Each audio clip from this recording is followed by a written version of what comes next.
Alright guys, welcome back to VALORANT News. The World Championship has officially begun and the Group of Death did not fail to deliver some incredible matches that went down last night, especially DRX versus Loud. Lots of drama after the result of this one, with Aspas not turning up to the press conference. His teammates say that he was just unwell and not feeling great, but there are serious rumours in play that there is issues in that camp that run very deep indeed, especially with the way they lost that series last night. And looking at their matches to come, Loud could be out very early in this tournament, and Aspas could already be considering his next options for next season. Very much enjoy to hear your thoughts in the comments below. Hit the like button if you enjoy. Subscribe if you're new as always, I'd greatly appreciate it. Just a quick rundown here from Bodog, because kind of funny as he mentions that we know more about challenges for next season and what it's going to look like, how it's going to be run compared to what we do for the off season in, a few weeks time. So the rumor is that for challenges there's going to be 3 splits next season, which is definitely an improvement as far as I'm concerned. It's going to take the Challenger season next year up to something like 7 to 8 months long, which is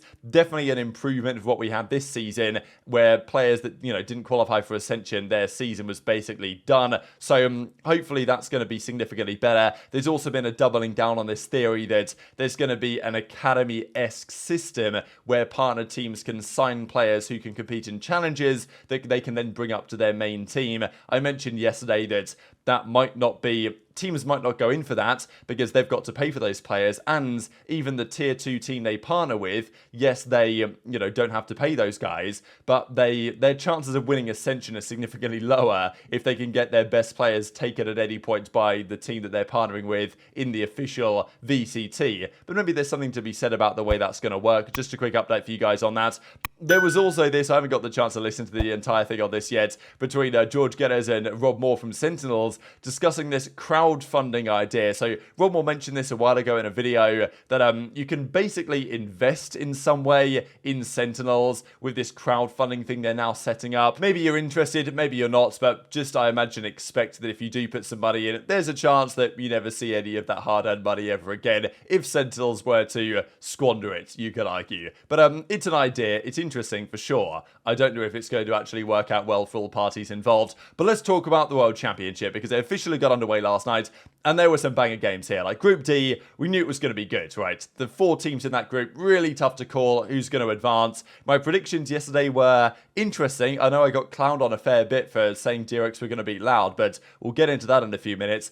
Unfortunately, I can't talk too much trash because my Team Liquid prediction did also go badly wrong. But in fairness, I thought Liquid were quite good. I don't think they played badly in this series, and I reckon that they can still make a run and qualify through the group. NaVi just played significantly better. I was really impressed by how NaVi, they looked pretty bad a little while ago, but they've been putting in the work, it seems. And Angel, yeah, I don't know. I shouldn't have doubted Angel, you know what I mean? This guy always manages to find a way to make his team deliver in some of the big moments. But this series was so close, man. Like, Liquid could definitely have won this. Fracture was 13-11 to NaVi, and then Game 2 went all the way to an overtime. Nats, again, was just putting the team on his back, man. And you've got to say from Liquid's side that, Nats was just doing it all. And this guy probably does need some more help in the further series that they will play. But, yeah, NaVi get the job done right. So, as I say, Fracture was 13-11 to NaVi, and then it was a 17-15 banger here on Binds that eventually NaVi get over the line. So, just a crazy way to start off Champions. And, yeah, Nats, plus 15, high ACS, highest in the lobby, 54 frags, highest in the lobby by a mile.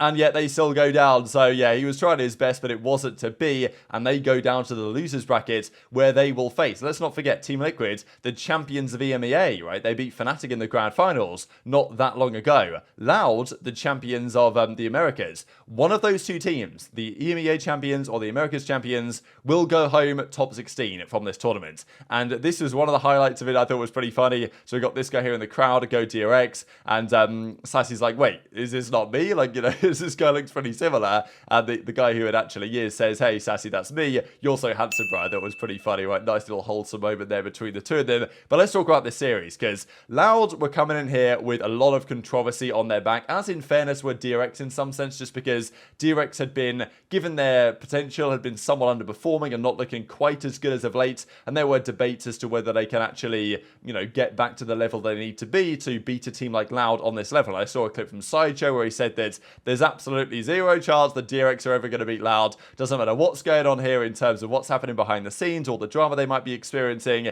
DRX are not going to beat them. But, you know, I had a different perception just because whenever there's rumors that there's friction at a team and the team comes out and says, no, none of it's true, guys, don't believe any of this clickbait, and it turns out it's true, and it turns out there's something going on, and we saw that very evidently, I think, even partly during this series, and certainly after the series, that things are not all sunshine and rainbows at Loud. They do, however, win the map 1 in the overtime, and then we go on to a map 2 where DRX needed to bounce back, as they did quite impressively. This round was ridiculous, to be honest. It was Zest and Mako left in a 2 versus 5, and it's a 2v2, Les gets 1, and then Mako clutches a great little 1 versus 2 here.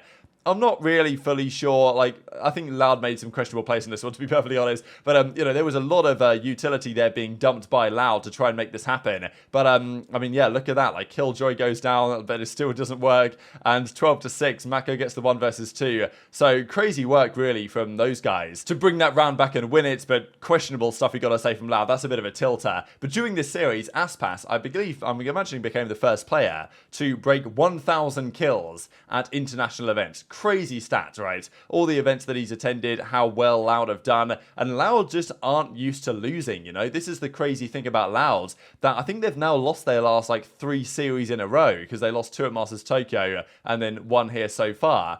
They never do that, right? Like, the most series they ever lose in a row is, like, 1, and Aspas has been killing it, but things aren't all well, and there's no real better duo than, you know, a Champions result and Loud just blowing it up after Champions, pretty much no matter what happens. And it seems like it's going to happen here. Now, Aspas does this a lot, right? I'm not going to say that, oh, he was leaning back in his chair and therefore he hates his teammates. Like, I don't think that's true, because he has done this before. Like, it's a bit of a thing that he does during timeouts, just, you know, recline the chair, sit back and relax. But I think there was one round that I noticed that he did this while he was dead. He just died and then he just, like, went back into his reclining mode, which, you know, maybe there's something to it, and there certainly is something to it when it comes to the end of the series. So Aspas was still playing well. Like, let's not pretend that Aspas wasn't putting his team on his back, right? I mean, look at the kills that he gets here. 5 HP here, and he somehow gets away and just does all the damage for Loud to somehow win this round still. So, you know, crazy stuff from Aspas in that round, but DRX still win the series anyway. 2 towards short. It's a 3v4, and the plant's going to go down. Yeah, Stacks is low, but does that even matter now? Buzz still standing, Static taking a step forward, looking for the first couple of victims to find. He's got to step towards the site, that's big. Buzz still waits, great shot from Static, looks towards Hell, no swing, spots out Zest, look towards the site, finds Buzz, this is still very doable. Louder holding on, but it's RB, the final boss from DRX. He has been a god for this squad, and he might just be again. Oh, he's still got the turret. Tui's is screwed, and I think he knows it. Pops down the smoke. He's toying with it. 3 bullets. It's all he needed. 3 bullets to seal it. Wow. DRX, god GG, huh? Damn. I'll be the hero again for DRX. Big win for DRX. Final Bro, you mother. Loud was gonna beat DRX in group stage, especially after the roster rumors we heard about Loud. Both extremities here, just spreading out of your minds. Loud are done for, buddy. They had their time. First of all, I want to know why Aspas is not here with you guys. Aí você trouxe para mim em espanhol, mano. Por que Aspas não está aqui? Eu acho que é questão de saúde, né? A gente não pode falar muito sobre.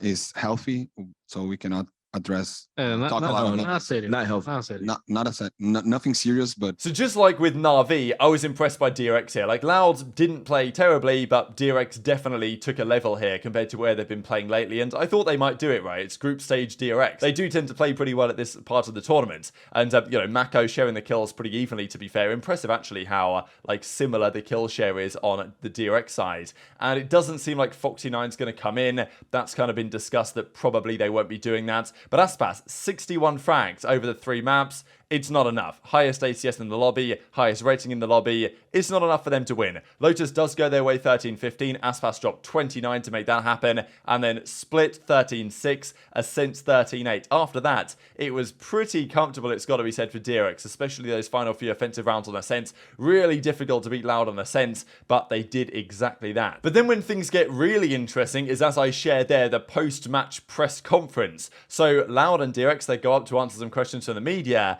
and the reactions were very interesting. Some of their responses were somewhat quicker and maybe sharper than you might have expected, and I think you can tell a little bit from, you know, the reactions of the players, because they're saying, oh, like, he's not healthy, but it's nothing serious, he's not healthy, like, are you sure about that? I mean, you can tell by the eyes of Sadak here. Like, there's no way, looking at this guy's face, that what they're saying is fully legit, right? Maybe it would be amiss for me to say that he actually isn't unwell, but, I mean, maybe he's in the hospital with some back problems after trying to carry his team all series and it didn't work out for them, because... yeah, I'm not sure that I buy this idea from Loud that he just isn't healthy and therefore wasn't able to attend the press conference. He seemed perfectly fine. He had a great series. So either he doesn't want to attend because he's annoyed that they lost, or he just doesn't really want to be there with his teammates, because that was the rumour, that there was friction between Aspas and the rest of the team, especially with what happened before the World Championship. They'd gone back to Brazil to practice. He didn't want to do that. He stayed out there in Los Angeles, so they were practicing with somebody else behind the scenes. And that was the big rumour that Rod Breslau talked about the other day, and Sadak responded at the time and said, our team has always been close to the outside. We exist in our bubble. We leave everything else on the team outside. Incredible what people do to create clickbait without knowing anything. We are united and focus 100% for the champions. So, you know, at the time I was like, if you're going to say this, I'm going to immediately believe the guy that's leaking that things are actually not looking good behind the scenes at Loud, and they lose a series in a pretty, you know, in a way that they probably shouldn't have done, all things considered, and now their star player is refusing to attend the post-game press conference with them.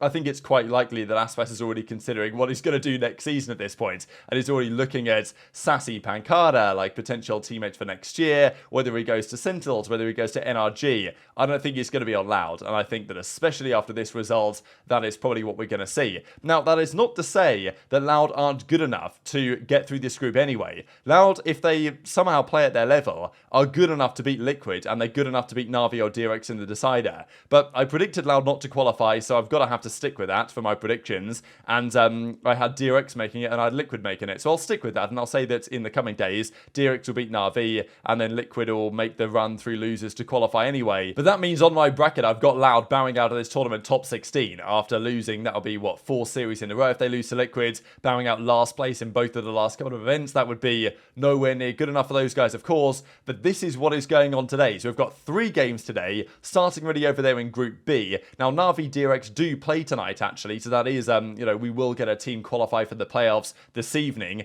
As I say, DRX, I'm going to stick with them because that was my initial prediction to go 2-0 in the group. And then in Group B, we've got T1, FUT Esports, FPX versus EG.